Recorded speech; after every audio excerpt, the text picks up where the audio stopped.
après avoir passé 20 ans à pratiquer la guitare, j'achète enfin mon deuxième instrument de musique, le Push 2. Timbaland l'utilise en permanence en studio pour toutes ses productions. Et dernièrement, l'artiste française De Laurentiis a placé le Push 2 au centre de toutes ses performances scéniques. Dans cette vidéo, je vais vous expliquer pourquoi j'ai investi dans cet instrument, pourquoi je suis passé de la guitare à cet instrument de musique qui a l'air compliqué, mais pas tant que ça, vous allez voir. Ce que je peux vous dire pour l'instant, c'est qu'il a changé ma façon de percevoir la musique. Avant de l'acheter, j'avais l'impression que la technologie pouvait parfois permettre de rendre certaines choses plus faciles qu'avant. Je voulais mener mon enquête et donc j'ai fini par l'acheter. Mais avant de commencer, laissez-moi vous dire que je ne suis pas sponsorisé pour faire cette vidéo, ce qui ne change pas au fait que je parle librement de mon expérience après 1 an et demi d'utilisation du Push 2. C'est parti.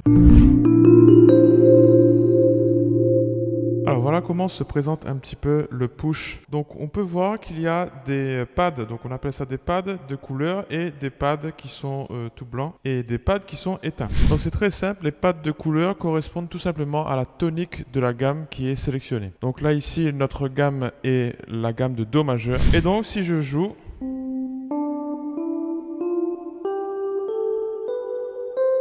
voilà, on a la gamme de Do majeur. Ça nous permet donc de facilement nous repérer au niveau des notes de la gamme et de jouer parfaitement juste. Et donc, avec ce mode-là, cette configuration-là en tout cas, on a des pads qui sont éteints. Ça veut dire tout simplement que ces notes-là sont des notes qui sont étrangères à la gamme. Donc si je joue par exemple à partir de cette note-là, donc c'est un Do, ici on s'en souvient, on l'a paramétré en Do. Donc Do, Si, La, Sol, Fa, Mi, Ré, Do.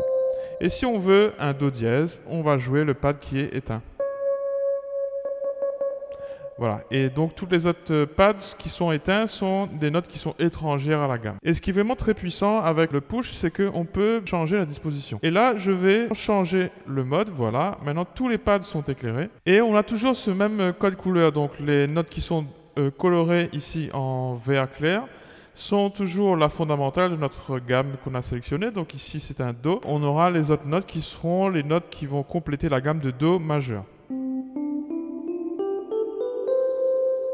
Ça veut dire que ici, on n'aura aucune note étrangère, mais uniquement les notes de la gamme qu'on a présélectionnées. Alors j'ai acheté le Push pour plusieurs raisons, mais principalement parce que je suis guitariste et que la disposition des notes sur le Push peuvent être très proches de celles de la guitare. Je vous explique. Supposons qu'on prend cette note-là. Donc ici on a Do, Ré, Mi, Fa. Et là, je porte votre attention sur le fait que si j'appuie sur cette case-là, donc sur ce pad-là, il s'éclaire en vert, donc c'est le cas pour toutes les autres notes. Mais quand j'appuie ici, on a une case qui s'allume aussi ici. Comme si j'étais en train de l'appuyer. En réalité, c'est la même note, exactement la même, à la même hauteur. Je vais le faire un peu plus aigu, par exemple ici. Alors pourquoi c'est comme ça? C'est tout simplement parce que sur une guitare aussi, on a des notes qui sont à la même hauteur, mais qui sont à des endroits différents. Donc par exemple, sur la corde numéro 5, case 5, on aura un Ré, et le même Ré se trouve sur la corde numéro 4 à vide. C'est-à-dire qu'on aura deux dimensions. Donc la dimension horizontale nous permettra d'aller de plus en plus aigu si on va à droite, et de plus en plus grave si on va à gauche.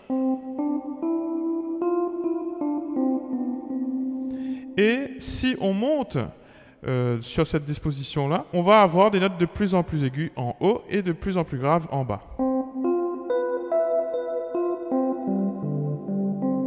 Donc ce qu'il faut retenir, c'est que ici le mode est paramétré sur des cartes. Donc c'est exactement comme sur une guitare. Donc je rappelle que ici on est en Do majeur et donc on aura Do, Ré, Mi, Fa, le Fa qui se retrouve ici.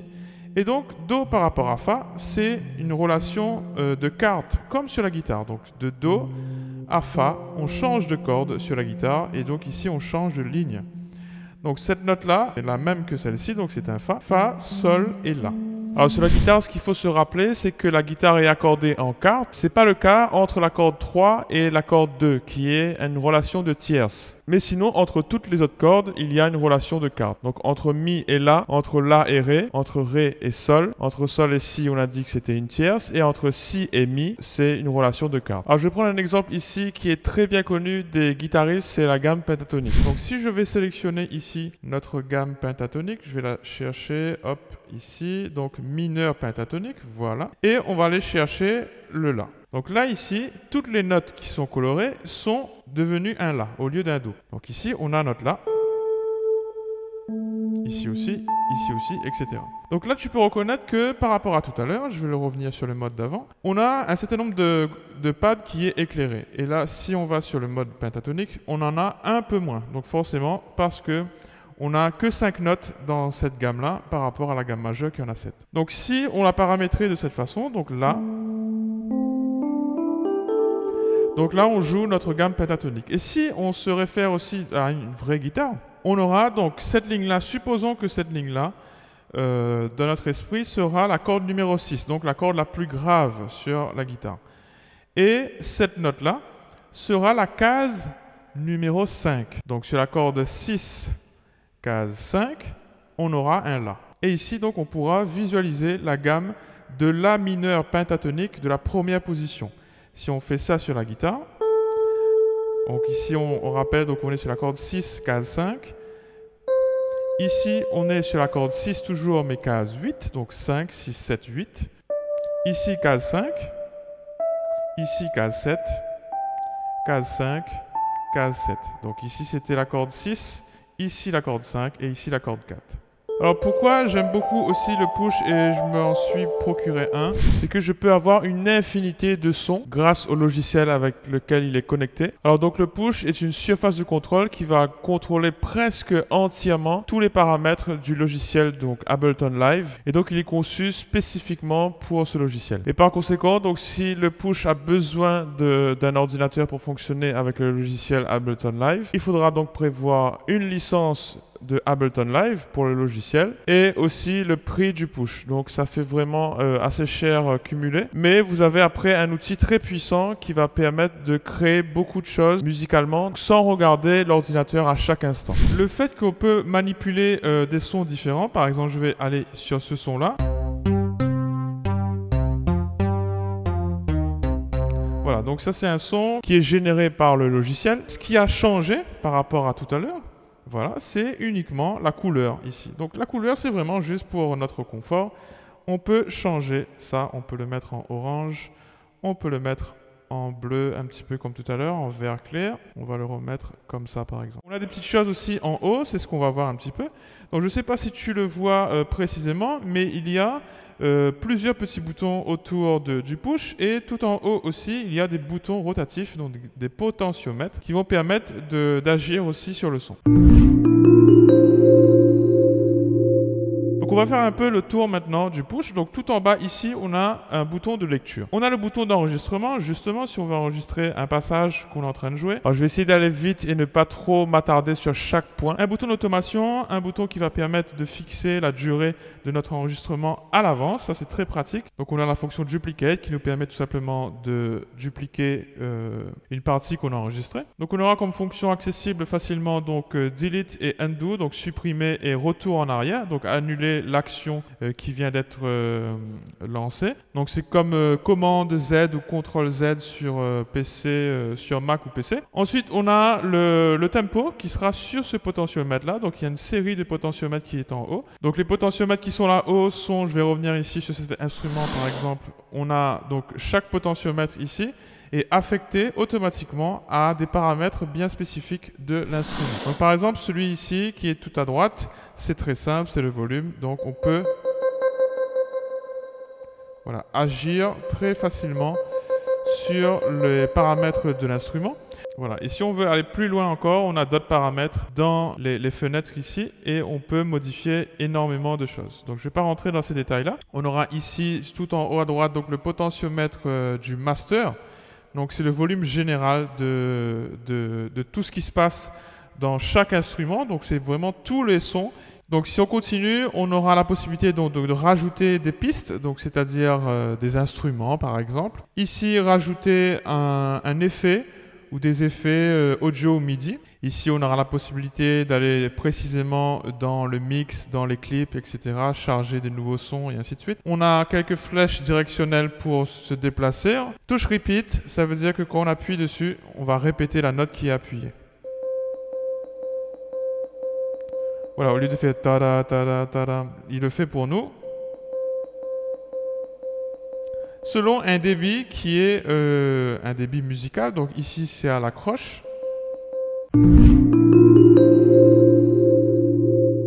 On a a aussi un mode percussion. Donc là, c'est pour tout ce qui est percussion, batterie, etc. Donc on a juste cette partie-là qui est éclairée. On a cette partie-là qui est éteinte et celle-ci aussi qui est éteinte. Donc cette partie-là correspond au son de notre batterie que j'ai sélectionné juste avant. Donc on aura quelque chose comme ça.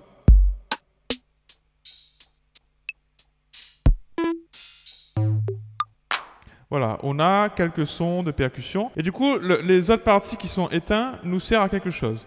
Je vais tout simplement appuyer ici. Là, si je fais ça dans cette zone-là uniquement, donc cette partie-là sélectionnée correspond à une seule mesure. Et ici, on voit qu'il y a un petit carré vert qui se déplace, qui fait sa vie. Et c'est tout simplement une tête de lecture. Maintenant, je veux un son. Je veux celui-là, par exemple. Je vais arrêter la lecture. Une sorte de son de clap. Et je vais remettre la lecture. Maintenant, j'ai sélectionné. Vous voyez que ce pad-là, ce carré-là, est blanc par rapport à tout le reste. Ça veut dire qu'il est sélectionné. Je pourrais le faire différemment. Je pourrais le sélectionner comme ça, voilà. Donc, je reste sur celui-là. Et je veux qu'il arrive à cet endroit-là. Donc là, à partir de là...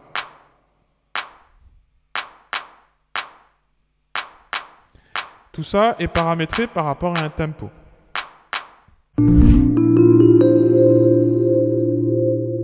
Alors, je vais maintenant pointer votre attention sur le logo de la société Ableton, qui est représenté par des petits bâtons qui sont à l'horizontale et à la verticale. Et selon moi, ça symbolise vraiment bien la particularité de ce logiciel, donc Ableton Live et le push qui va avec. C'est que Ableton permet de lire les sons de gauche à droite, comme tous les logiciels de ce type, mais qui permet aussi de disposer les sons dans la verticalité. Je vais te montrer. On va revenir sur le mode note et on va enregistrer quelque chose. Donc quand je vais enclencher le bouton d'enregistrement, il va me donner un décompte qui va s'afficher d'ailleurs sur l'écran juste en haut. Et à partir de là, je vais pouvoir enregistrer. Donc on y va. 2, 3, 4.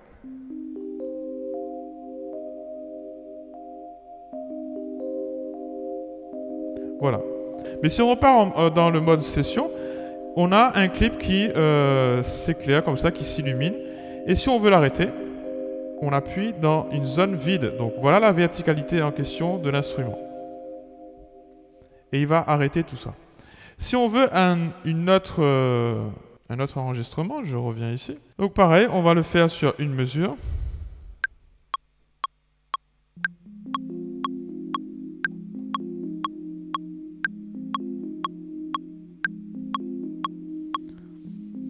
Voilà. Alors il n'est pas très fort. Je vais essayer d'augmenter l'attaque. Et donc si on revient en mode session, on a ce que je viens d'enregistrer ici. Et maintenant c'est lui qui clignote. Si je vais passer au son d'avant, je clique, en tout cas j'appuie sur le pad d'avant. Et là ça change. On revient ici. Et donc on peut disposer tous les sons de chaque instrument dans cette verticalité-là qui nous permet de faire des changements très intéressants.